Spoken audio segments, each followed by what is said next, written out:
नाम के एक संत थे, जो गुरु भाई थे, वो भी आकर के स्वामी जी की सेवा करते हैं।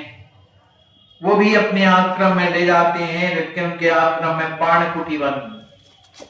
तो तीन पर्णकुटी बनी है, जिसमें एक कुटी में स्वामी जी को ठहरा दिया, शेष 2 कुटी में, एक में स्वयं और दूसरे में और भी जो लोग थे उनको ठहरा। लेकिन उस पर्णकुटी में इतना अच्छा लग रहा था, क्योंकि वो कुछ दूर था और बढ़िया वहां पर हरियाली छाई हुई थी, शांत वातावरण था। तो स्वामी जी जब पूजा पाठ में बैठे, उन्हें बड़ा अच्छा लगा। फिर इसके बाद उन्होंने स्वामी जी को फलाहार कराया और एक पंचकनी की रोटी, पंचकनी जो कुछ होता हो भाई, पंचकनी की रोटी बनाई और इन सेवकों को पवाया। स्वामी जी ऋषिकेश में जाकर के, और ऋषिकेश क्या है इसके बारे में वर्णन करते हैं। कहते हैं, रिद्धि सिद्धि साधन सकल मन अधीन जगदान, सो मन प्रभु आधीन रख होय आत्म पंचन।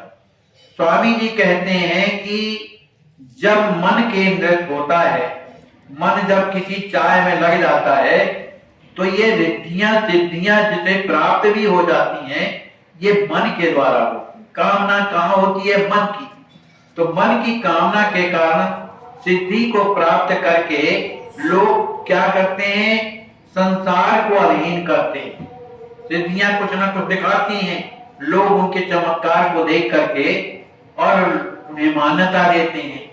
तो ये मन हमको कहां फंसाता है? संसार में। लेकिन स्वामी जी कहते हैं कि जब मन के ही अधीन संसार है, तो इस मन को ही भगवान के अधीन कर दो। तो जब अधीन कर दोगे तो अपनी आत्मा का पहचान हो जाएगी, आपको एक ज्ञान हो जाएगा कि आत्मा क्या है और संसार क्या। इस बात को सुनकर के साधु संत का जो समाज था बड़ा प्रसन्न हुआ। इसके बाद फिर स्वामी जी श्री हनुमान जी का मंदिर जाते हैं। उस मंदिर का नाम है मनोकामना मंदिर।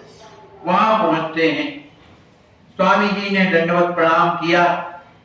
स्वामी जी ने कहा, भाई आप लोग साथ में आए हो राम जी से, दुबे जी से, राम शोभादास जी से, कि ये हनुमान जी महाराज सबकी मनोकामना पूर्ण करते हैं, तो आप लोग भी कामना करिए, क्या चाहिए।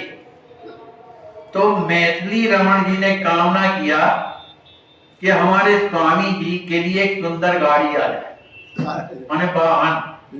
हनुमान जी से प्रार्थना किया। राम शोभादास जी ने कहा कि हमारे स्वामी जी के लिए बढ़िया सुंदर मंदिर बन जाए, मंदिर भक्त लोग। और जो हरि गोविंद दास जी महाराज थे, उन्होंने भगवान के चरणों में मेरा प्रेम हो जाए, इस तरह की कामना किया। फिर इसके बाद गुरुदेवों ने दंडवत प्रणाम करने के बाद वहां पर प्रसाद मिला। प्रसाद पाने के बाद एक जय दयाल नाम के कलकत्ता के वासी थे, वहां रहते थे कलकत्ता के, और वो डालमिया के नाम से जाने जाते थे। वो स्वामी जी के यद्यपि वो शिष्य नहीं थे, लेकिन स्वामी जी को मानते थे। उन्होंने कई बार अयोध्या जी में आकर के स्वामी जी का दर्शन किया। तो वो भी वहां पर स्वामी जी का नाम जब सुने कि सरकार ठहरे हैं, तो आए और उनके चरणों में प्रणाम किया और हाथ जोड़ करके कहने लगे कि स्वामी जी, मेरे हृदय में भावना है कि मैं आपको एक गाड़ी दूं, माने मोटर गाड़ी आपको दूं। स्वामी जी ने कहा, भाई ठीक है, ये आपका हृदय भाव बढ़िया है, लेकिन ये साधुओं को इसकी जरूरत नहीं। अगर साधु मोटर गाड़ी में चलेंगे तो फिर उनका उसी में मन रहेगा। तो जो आप लोग आकर के जो सेवा करते हैं, इसके लिए कोई मनाही नहीं है, लेकिन ये मोटर गाड़ी वाली बात हम नहीं चाहते। अब इसके बाद एक बार की बात है, स्वामी जी जब खजवा में रहा करते थे तब की बात है। तो जो साकेत बिहारी दास जी महाराज जो महंत थे, तो स्वामी जी को कहीं ना कहीं आना जाना पड़ता ही था। तो उनके आने जाने को देख करके साकेत बिहारीदास जी को बड़ा कष्ट होता, क्योंकि पैदल जाते थे, पैदल आते थे। तो वे रीवा में आकर के स्वामी जी के बारे में बताया कि स्वामी जी को अगर कहीं वाहन मिल जाता, माने अपन लोग चंदा करके और खरीद देते तो बहुत बढ़िया होता, क्योंकि स्वामी जी के चरणों में बड़ा कष्ट होता है। तो इस बात को स्वामी जी के सामने रखा गया, कहाँ की, खजवा की बात, इसके पहले का प्रसंग है। तो स्वामी जी से जब प्रार्थना की गई कि स्वामी जी हम सब लोग चाहते हैं कि आपके लिए एक सुंदर गाड़ी की व्यवस्था हो जाए। स्वामी जी ने कहा, लो आप लोगों को गाड़ी घोड़ा ये सब करने की आवश्यकता क्या है भाई, हम तो सब जगह चले जाते हैं। स्वामी जी ने कहा, नहीं ये कुछ नहीं करना है। अरे हम बाबा जी हैं, बाबा जी को ये मोटर गाड़ी की क्या जरूरत है भाई। लेकिन फिर भी लोगों ने कहा कि नहीं स्वामी जी आप तो आज्ञा प्रदान करो, एक गाड़ी आ जाए आपके लिए, क्योंकि आपको कष्ट होता है और कहीं भी आने जाने में विलंब भी होता है। तो स्वामी जी हंसी में बोले कि भाई आखिर ये हमको ये बताओ कि हमको गाड़ी कौन देना चाहे, बताइए। तो सब जितने बैठे थे सबने हाथ उठा दिया कि हम देंगे, हम देंगे। अब स्वामी जी ने पूछा, आप लोगों ने हाथ तो उठा दिया, बताओ भाई किस विधि से दोगे, क्या क्या करोगे उसके लिए। तो एक कहते हैं स्वामी जी, एक कहलाते थे नारायण दास जी महाराज, नारायण दास, वो बोले कि हम घर की संपत्ति बेचकर आपको गाड़ी देंगे सरकार। एक ने कहा कि हम भिक्षा मांग मांग के पैसा जोड़ेंगे और उससे आपकी गाड़ी लेंगे। तो स्वामी जी ने कहा, और किसी ने कुछ कहा। तो कहें ठीक है भाई, आप लोगों ने परिश्रम तो किया, कोई घर बेच रहा है, कोई द्वार बेच रहा, कोई भिक्षा मांग के दे रहा, ठीक है भाई हम पा गए, आप लोगों ने दिया हमने पा लिया, लेकिन हमको ये कुछ नहीं चाहिए, आपने दिया हमने पा लिया। अब इस तरह से जब इसमें हम लगेंगे तो भजन कब होगा। तो इसके बाद श्री भरतलाल जी महाराज एक संत थे, स्वामी जी का दर्शन करने के लिए आए।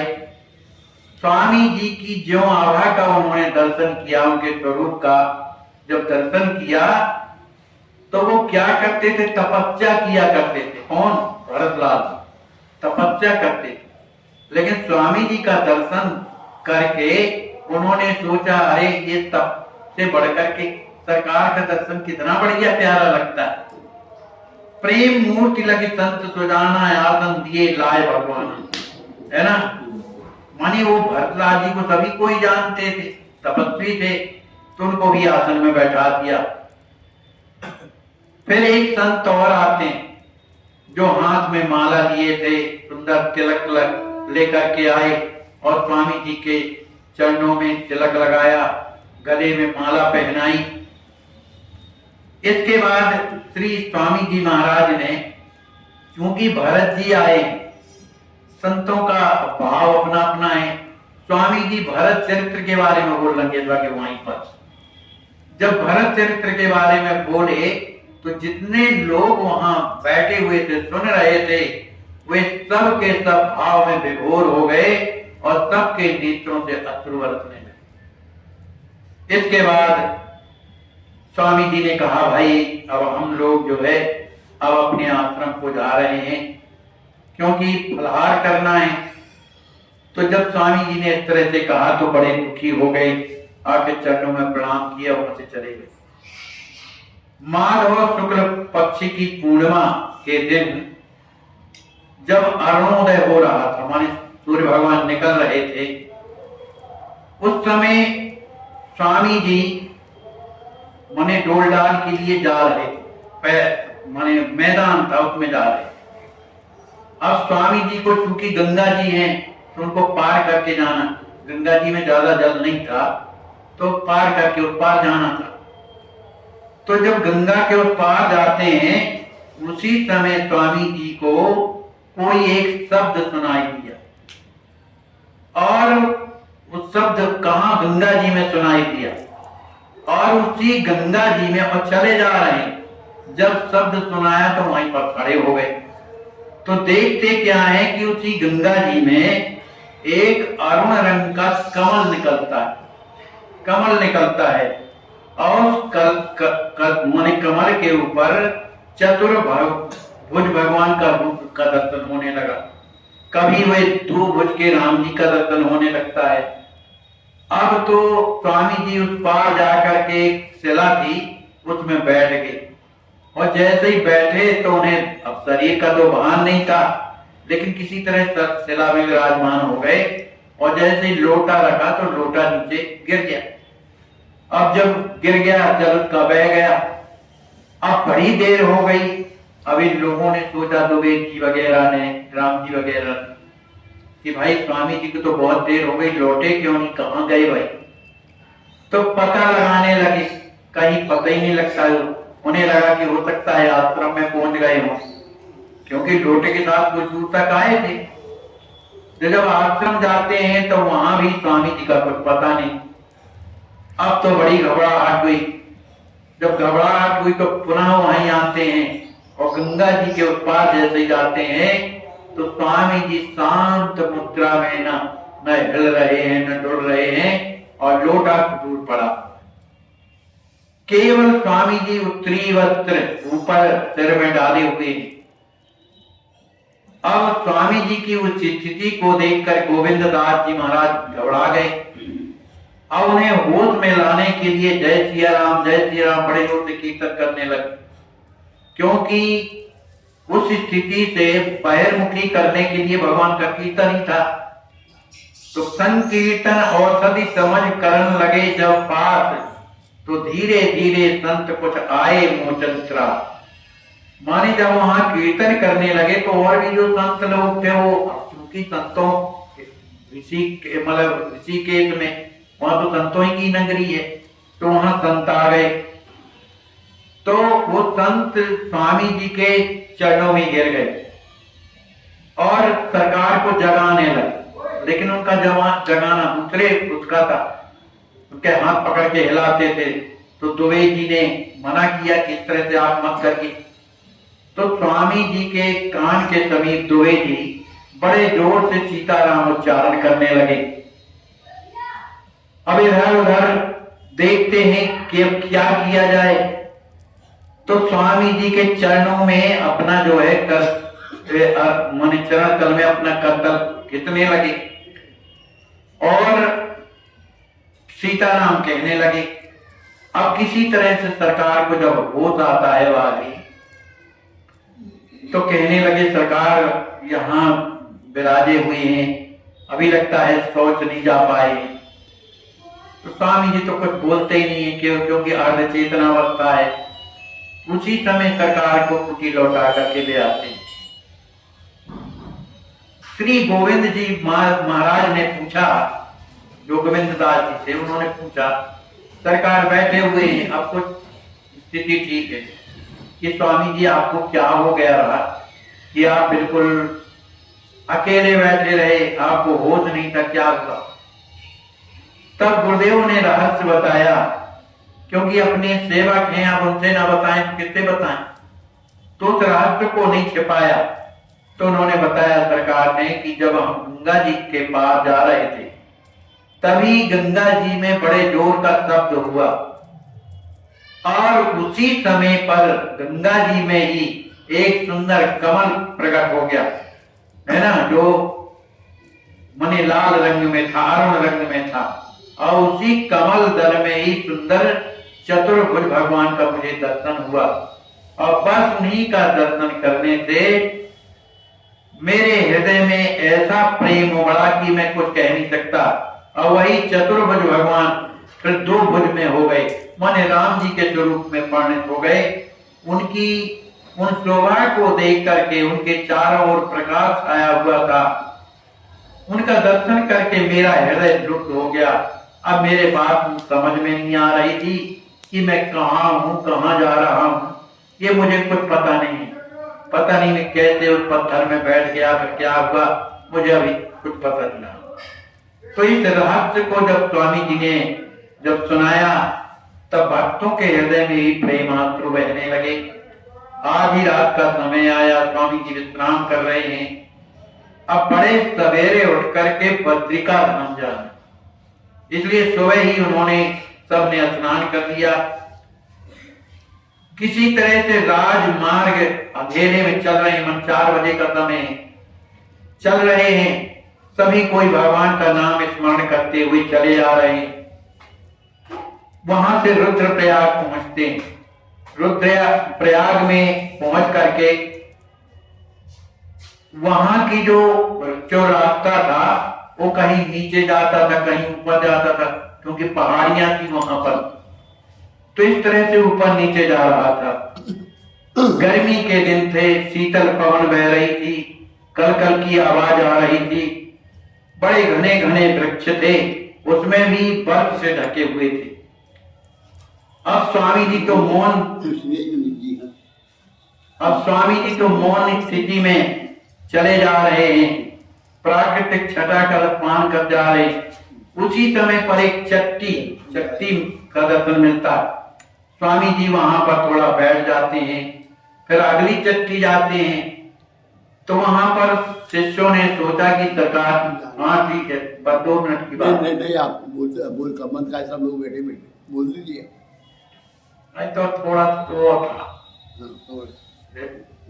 जब अगली चट्टी जाते हैं, तब शिष्यों ने सोचा कि स्वामी जी कुछ फलहार नहीं लिए, तो क्या करें। कहा थोड़ा दूध पिला। तो अब चूंकि स्वामी जी के सामने दूध तो रखा, लेकिन सभी कोई डर रहे थे कि सरकार ऐसे रास्ता में थोड़ी दूध पीते हैं या फलहार करते हैं। लेकिन मैथिली रमन जी महाराज जो थे, आकर स्वामी जी से निवेदन करते हैं कि स्वामी जी दुग्ध पान कर लिया जाए, काफी समय हो रहा है और अगली चट्टी में चलना है। तो ऐसा जब कहा तो सरकार का जो ध्यान था वो थोड़ा भंग हुआ। तो स्वामी जी को अंदर ही अंदर थोड़ा विक्षेप हुआ। तो कुछ स्वामी जी को क्रोध आया, उन्होंने जल्दी से एक ही बार में पूरा दूध पी गए। अब जब पी गए तो अब चूंकि चल तो रहे हैं, लेकिन सब लोगों को ये लगा कि सरकार इस तरह थोड़ी पान करते हैं। लेकिन ये तो है कि नाराज हो गए। लेकिन अब भाई हमारा भी तो धर्म है कि स्वामी जी भूखे चल रहे हैं, तो होगा जो कुछ होगा। अब इसके बाद अगली जब चट्टी मिलती है, तो वहां के आगे का जो रास्ता था बड़ा ही विचित्र रास्ता था, अत्यंत संकीर्ण रास्ता था वो। फिर भी चलते जा रहे हैं, भगवान का नाम लेते हुए चले जा रहे हैं। श्री गोविंद जी महाराज भी उनको अपना सिर में लादे और अपना जा रहे हैं। किसी से बोलते होते नहीं है स्वामी जी, क्योंकि मौन चल रहा है। इस तरह से चलते हुए राम शोभा दास जी सोचते हैं कि आखिर स्वामी जी का मौन टूट जाता थोड़ा, तो हम उनसे कुछ निवेदन करते। तो जो अभिलाष जी महाराज थे, उनने कहा भाई सुनो, स्वामी जी को हमने जो दूध पिला दिया है ना, तो नहीं में तो वो नाराज हैं। अब कौन फिर से आगे जाएगा भाई, जो कुछ भी करना है अब आप बोलो।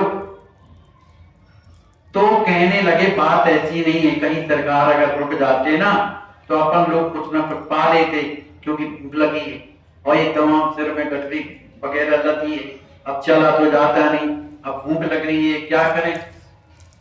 तो किसी तरह से इस तरह कहते कहते स्वामी जी एक श्रीनगर कहलाता है, श्रीनगर पहुंचते हैं और वहां पर बाहर आसन लगा देते हैं। जैसे ही आसन लगा करके बैठते हैं तो वहां पर श्रीनगर में वो एक प्रकार का स्टेशन ही था। तो वहां एक नवविवाहिता स्त्री बैठी हुई, वो अत्यंत ही रूपवती थी, बड़ी सुंदर थी। और जैसे स्वामी जी का उसने दर्शन किया तो एकदम से बड़े जोर से भैया भैया भैया कह करके और स्वामी जी के पास आती, भैया भैया कहती रोने लगी और स्वामी जी से लिपट गई। भैया का शब्द सुन करके स्वामी जी भी अपने आप को न संभाल सके और उसे अपने हृदय से लगा लेते हैं। स्वामी जी ने देखा कि हमारी किशोरी जी, भावना है हमारी एक किशोरी जी हैं, बहन इसी तरह से अपने भाई से मिलती हैं। ऐसा सोच करके स्वामी जी महाराज भाव में बह गए। किसी तरह से हमारी किशोरी जी की जब विदा हुई होगी तब इसी तरह की स्थिति रही होगी। इस तरह से वो रोती हुई जब प्रभु के चरणों में पड़ गई, उसे जब कुछ होश आया तो उनके जो पति थे वो भी आ गए और कहने लगे, महाराज बात ऐसी नहीं, इनके भी एक भाई थे, वो पहले से साधु बन गए, लेकिन आपका दर्शन करके हमें ये लगा कि आप ही तो नहीं है, क्योंकि वो भी इसी तरह के गौरांग में थे। तो आज रात सुख पावन पावा, तब तक वाहन वाद्य बजावा। इस कारण से ये अपना भाई समझ करके स्वामी जी लिपट गई है। स्वामी जी ने कुछ नहीं कहा वो हम सब जानते हैं। अब तो स्वामी जी तो दूसरे भाव में हैं। इतने के बाद क्या हुआ कि वाहन आ गया जिसमें चढ़ करके रुद्रप्रयाग जाना। स्वामी जी वहां से रुद्रप्रयाग आते हैं, फिर ज्योति मठ आते हैं, फिर वहां पर वाहन नहीं मिल रहा ज्योति मठ से। अब सभी परेशान हो रहे हैं, क्या किया जाए। विषम परिस्थिति आ गई, अब चला नहीं जा रहा, कहीं ऊबड़ खाबड़ रास्ता है, कहीं ऊपर जाता है, कहीं निचाई में जाता है। गर्मी के दिन थे लेकिन वहां ठंडक रहती है। किसी तरह से चलते चलते एक चट्टी में स्वामी जी रात में विश्राम किए और जैसी सवेरा होता है वहां स्नान वगैरह करके किसी तरह से और चलते हैं। फिर उसके आगे जब चलते हैं तो एक स्थान मिलता है, वहां पर स्वामी जी को फलाहार कराते हैं। फलाहार कराने के बाद फिर वहां से जब स्वामी जी चलते हैं तो आगे जब चलने लगे तो एक सुंदर राजमार्ग मिलता है जो बड़ा सुंदर था, चौड़ा था। तो जब चलने लगे तो स्वामी जी ने कहा, भाई हमें तो लगता है कि हम आप लोग मार्ग भटक रहे। तो दुबे जी ने कहा कि नहीं स्वामी जी, जब इतना चौड़ा मार्ग ये चल रहा है और बड़ा सुंदर है तो ये हम भटके नहीं हैं, ये तो बहुत आगे तक जाएगा। तो स्वामी जी ने कहा, देखो ये भले राजमार्ग है तो क्या हुआ, देखो ना इसमें कोई वाहन आ रहा, ना आदमी आ रहे, ना जा रहे, हमें तो लगता है कि ये बीहड़ अंधकार में अब जा रहे हैं। अब स्वामी जी की बात पर ध्यान न देकर के चलते गए और आगे जब जाते हैं वहां घनघोर जंगल। अब शाम की बेला हो गई, घनघोर जंगल जब आया, वो जो राजमार्ग जा रहा था वहीं समाप्त हो गया, आगे और बनना था। और इसके पहले ही जो है जहां से राजमार्ग शुरू हुआ था, लिखा हुआ था कि यह राजमार्ग पूर्ण नहीं है, इसलिए इस पर कोई ना है, पहले से लिखा। लेकिन लोगों ने पढ़ भी लिया लेकिन चले। अब जब वहां पर पहुंचते हैं तो वहां पर बिल्कुल पहाड़ के बिल्कुल किनारे किनारे रास्ता। अब चूंकि पहाड़ों से पानी बहता है तो पानी बहने के कारण जो थोड़ी बहुत चलने का जो रास्ता था वो भी कट करके गिर गया। अब एक जगह ऐसी आ गई कि पतली पतली रास्ता और उसमें भी मिट्टी बह गई, अब उस पार लांघ के जाना बड़ा कठिन था। अब स्वामी जी ने सोचा कि देखो हमने पहले मना किया लेकिन आप लोग माने नहीं। अब इधर से वो राजमार्ग जहां से मिला है यहां से बहुत दूर है, तो कहा अब क्या किया जाए। अब चारों तरफ नजर घुमाते हैं, एकदम पहाड़ ही पहाड़, जहां देखो जल गिर रहा है, बर्फ पिघल रहा है, ऐसी स्थिति है। अब एकदम बने ही बन मार्ग पूछ कीने प्रस्थाना, लोग वहां कुछ निचाई में घर बने हुए थे, तो वहां जा करके दुबे जी पहुंचते हैं, भाई ये तो बताओ और आगे कहां से क्या जाना पड़ेगा। उसने बताया कि भाई आप लोग गलत रास्ते से आ गए, इधर से अब रास्ता नहीं, और है भी तो इतना पतला रास्ता है कि अगर थोड़ी भी चूक हुई तो हजारों माने फिट नीचे जाओगे, वहां अलकनंदा बहती। अब तो सबसे घबरा गए, अब सोचने लगे क्या करें।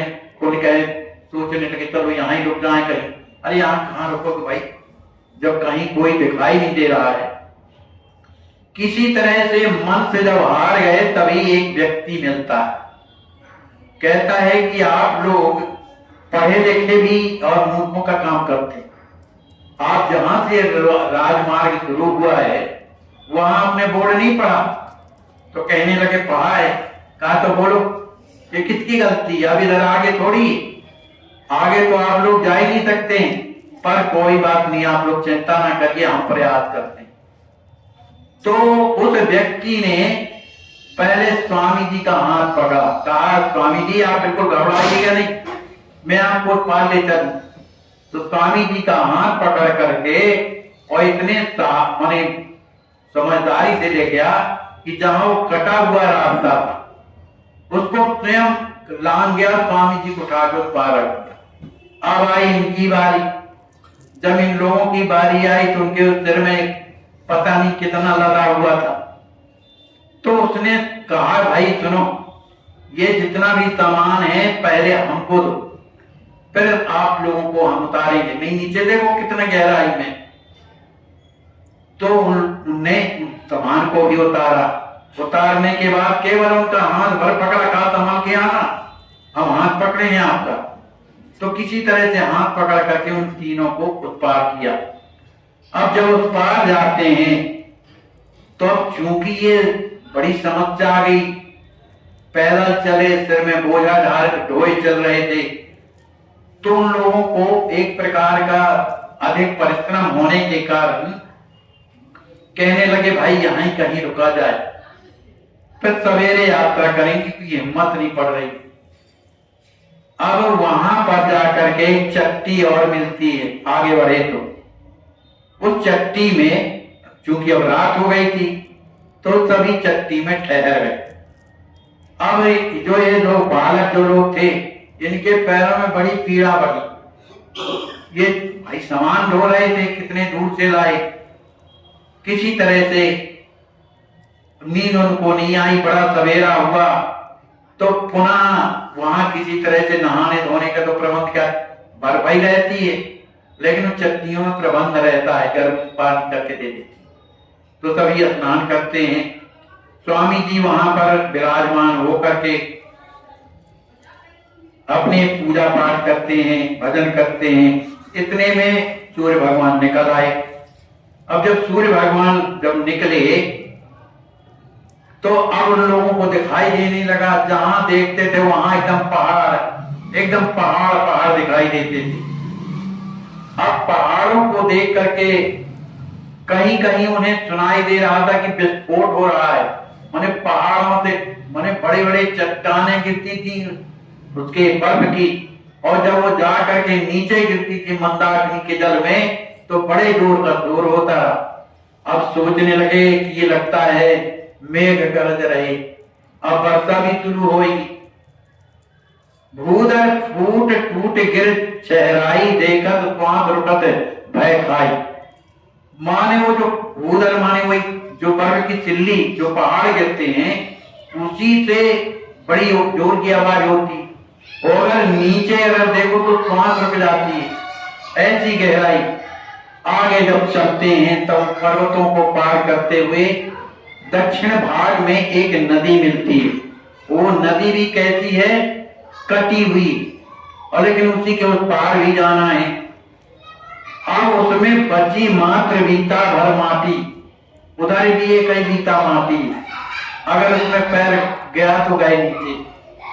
जहां देखो पर्वत दिखाई देते हैं तो सोचने लगे भैया अब यहां से लौटा जाए, अब उधर तो किसी तरह वो कौन मिला था भगवान जाने, अब इधर कौन मिलता है, ऐसा सोच ही रहे थे तो फिर से एक दूसरा पुरुष वहां मिलता है। अब उन्हें सब लोगों का हाथ पकड़ के उस पार किया। इस तरह से जब आगे चलते हैं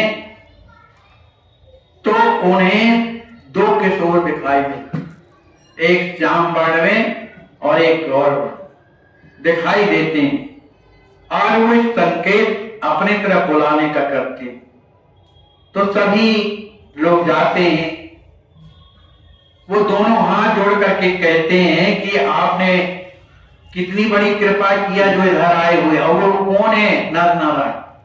अब चूंकि उन्हीं की अब सीमा लग गई ना, तो नर नारायण है।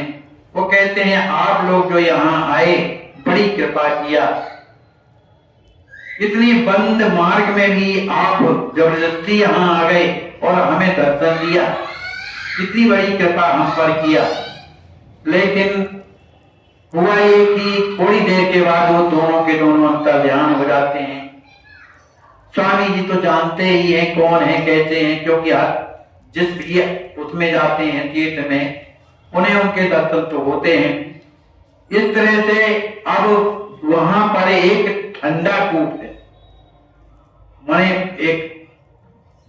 एक छोटा सा तालाब जैसे। तो सोचते हैं चलो इसमें भैया स्नान कर लें, तो वहां ठंडक वैसे ही है इसलिए कि बर्फ गिरता है। तो गोविंद जी जो थे वो हाथ उंगली में डाले, मने जल में डाले, तो उनकी उंगली बिल्कुल ठंडी हो गई। अरे कहा इसमें कौन प्राण देगा भैया, अभी तो बच के आए हैं, इसमें नहाएंगे तो चले जाएंगे। अब उन्होंने कहा भैया हमारे बस की बात नहीं है कि हम इसमें स्नान करें। तो फिर आगे और चले तो वहां एक तप्त कुंड मिलता है जिससे गरम गरम लाभ निकलती है, उसमें भी उंगली डाले। अरे कहिए तो जला देगा भाई। तो एक ने कहा जब यही सब करना है तो आए काय को, अरे लोग इसी में स्नान करते हैं ना। थोड़ी देर में देखा तो लोग वही तप्त कुंड में कूद रहे, वो उधर भाप निकल रही। अब इनकी हिम्मत ना पड़े कि नहाए कि ना नहाए, क्या करें। किसी तरह से सरकार को वहां पर विराजमान करके और तप्त कुंड का पानी से जाकर के स्नान कराते हैं। और फिर लोगों ने अपना मन बांध करके उसी तप्त कुंड में कूद जाते हैं। जब जाते हैं तो उनको कुछ फर्क नहीं पड़ता, तो बड़ा अच्छा लगा, सिक गई पूरी, उनका शरीर सिक गया। अब इसके बाद सभी लोग नारायण धाम जाते हैं, माने बद्री नारायण का जो धाम है वहां पहुंचते हैं। श्री बद्री नारायण भगवान का दर्शन करके सभी को दंडवत।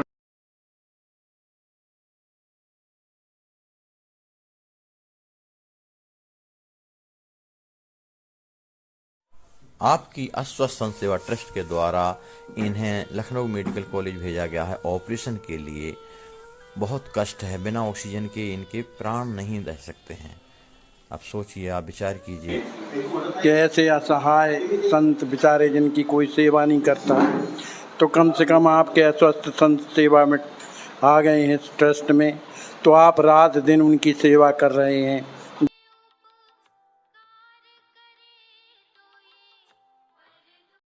आपकी अस्वस्थ संत सेवा ट्रस्ट के द्वारा इन्हें लखनऊ मेडिकल कॉलेज भेजा गया है ऑपरेशन के लिए। बहुत कष्ट है, बिना ऑक्सीजन के इनके प्राण नहीं रह सकते हैं।